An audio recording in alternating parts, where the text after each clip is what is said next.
Posibleng maantala ang pagsisimula ng La Nina dahil po sa pabago-bagong kondisyon sa karagatan. Ayon kay Annalisa Solis, hepe po ng Climate Monitoring and Prediction Section ng Pag-asa, nasa 50% ang tiyansa na mabuo ang La Nina sa Setyembre hanggang Nobyembre. Atrasado po yan kumpara po sa naunang pagtaya na mula Agosto hanggang Oktubre mabubuo ang La Nina na magdadala po ng mas maraming pagulan kesa karaniwan.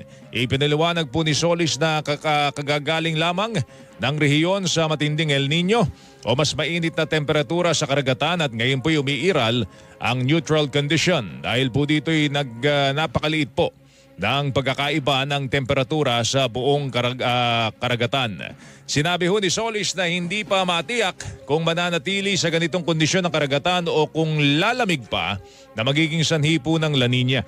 Sakaling matuloy ang La Nina, maaring mahina at maiksing panahon lamang po